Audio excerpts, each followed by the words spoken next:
नहाए पानी से, जो नहाए पानी से उन्होंने केवल लिबास बदले, लिबास माने कपड़े, जो नहाए पानी से उन्होंने केवल लिबास बदले, जो नहा उठे पसीने से उन्होंने इतिहास बदले। इसलिए किसी भी क्षेत्र में आप अपने शरीर को आरामदायक न बनाएं। आपने एक कभी लेटर पढ़ा होगा नेट पे, बिल क्लिंटन ने जब अपने बच्चे को हॉस्टल में डाला तो हॉस्टल के प्रिंसिपल से उन्होंने एक लेटर लिखा, वो बड़ा प्रसिद्ध हुआ संसार में। वे लिखते हैं अपने प्रिंसिपल से, आदरणीय प्रधानाचार्य जी, मैंने अपने बच्चे को आपको सौंपा है, मैं चाहता हूं आप इसे अच्छे अच्छे खाने के पदार्थ दें, मैं चाहता हूं आप इसे, ये होता है अभिभावक जो निर्माण चाहता है, वो कहता है कि आदरणीय प्रधानाचार्य, मैं चाहता हूं आप मेरे बच्चे को खाने के अच्छे अच्छे पदार्थ दें, परंतु सप्ताह में एक दिन उसे भूख से तड़पने के लिए विवश कर दें। मैं चाहता हूं कि आप मेरे बच्चे को आसमान में उड़ना सिखाएं, परंतु महीने में एक दिन उसे धरती पर रेंगने के लिए मजबूर कर दें। मैं चाहता हूं आप मेरे बच्चे को बहुत बड़ा सम्मान प्राप्त करना सिखाएं, परंतु महीने में एक दिन उसे घोर अपमानित जरूर कर दें। यदि केवल सम्मान का मजा चखते रहे, यदि केवल ऐसो आराम का मजा चखते रहे, विपरीत स्थितियों से लड़ने की आपने खुद अपने अंदर पैदा ना की, तो जरा सी विपरीत स्थितियां आते ही टूट जाएंगे, बिखर जाएंगे। इसलिए चाहे शरीर हो, मन हो, उसे आप सुखपूर्वक स्थिति से बाहर निकालें, उससे आप पुरुषार्थ करें, तो पहला सुख आएगा। इसके बिना आप सुख ले ही नहीं सकते। आप अपनी माइंड की कमाई से, आप अपने बिजनेस से, आप अपने प्रोफेशन से 50 लाख की गाड़ी तो ले सकते हैं, और 50 लाख की गाड़ी लेकर आप मसूरी या शिमला कहीं घूमने जा सकते हैं, परंतु गाड़ी से उतरकर जब पहाड़ की चोटी पर जाने का नंबर आएगा, आप अपने साथियों से कहोगे मेरा तो सांस फूल गया, आप घुमाओ, मैं नहीं घूम सकता। याद रखना, अंतिम चरम जो सुख का प्राप्त होगा वो 50 लाख की गाड़ी से नहीं, आपके मजबूत पैरों से प्राप्त होगा। इसलिए पुरुषार्थ कीजिए। तो पहला सुख शरीर के स्तर पर कैसे प्राप्त होगा? पुरुषार्थ करना पड़ेगा। और याद रखना, यदि पुरुषार्थ ना किया, स्वस्थ रहने के लिए पुरुषार्थ करना पड़ता है, बीमार रहने के लिए आपको कोई पुरुषार्थ नहीं करना, वो अपने आप बीमारियां अपने आप आ जाएंगी। ठीक जैसे बच्चों में अच्छे संस्कार देने के लिए बड़ा पुरुषार्थ करना पड़ता है, गंदे संस्कारों के लिए कोई पुरुषार्थ नहीं करना। याद रखना, फसल और नस्ल, फसल माने खेती और नस्ल, यदि सावधानी हटी तो दुर्घटना घटी। किसान फसल से नजर हटा ले तो फसल बिगड़ जाती है, अभिभावक और अध्यापक नस्ल से नजर हटा ले तो नस्लें बिगड़ जाती हैं। खेती में एक नियम है, यदि आप खेत में अच्छे बीज डालोगे तो अच्छी फसल होगी, और यदि बीज अच्छे ना डालो, कुछ भी ना डालो, तो क्या खेत खाली रह जाएगा?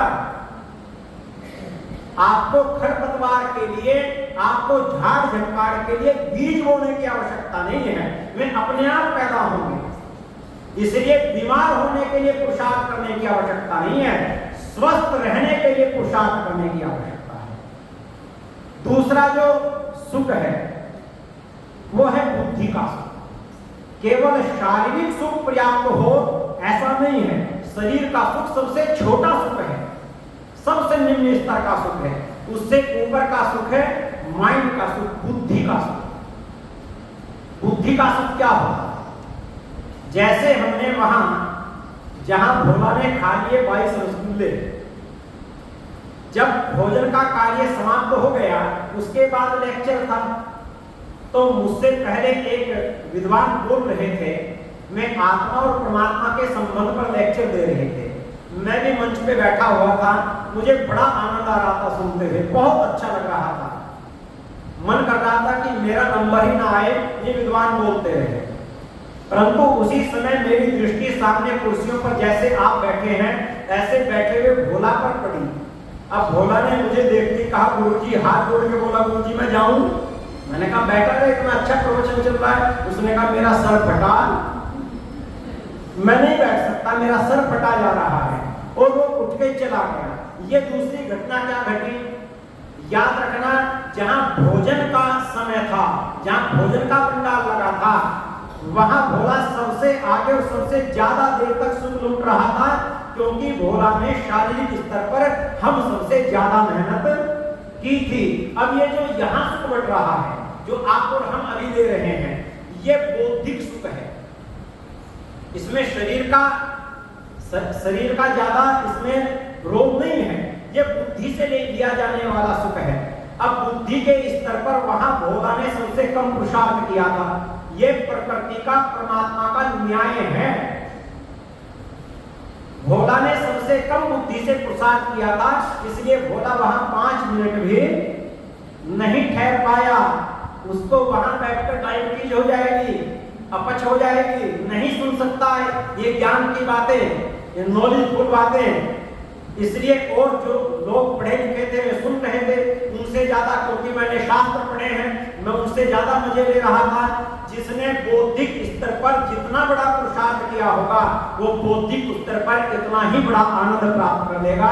याद रखना, एक घर में सब घर के सदस्य सोए हुए हैं, ऐसी चल रही है, ठंडक है, बढ़िया सोए हुए हैं। ये सोना क्या है? शारीरिक आनंद है।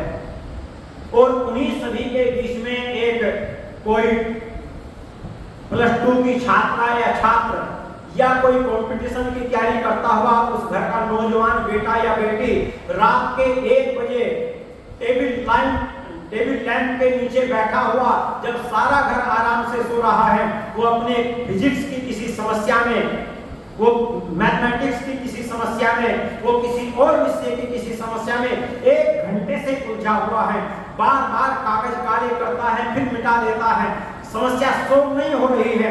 1 घंटा पसीना बहाने के बाद उसकी समस्या सोल्व हो जाती है, उसका क्वेश्चन सोल्व हो जाता है, उसे कोई देख नहीं रहा। परंतु जैसे ही रात के 1 बजे वो अपनी समस्या, अपने क्वेश्चन का आंसर प्राप्त कर लेता है, वो अकेला कहता है या मजा आ गया, कौन देख रहा है उसे? ये शारीरिक आनंद नहीं है, ये बौद्धिक आनंद है। बुद्धि का आनंद है समस्याओं का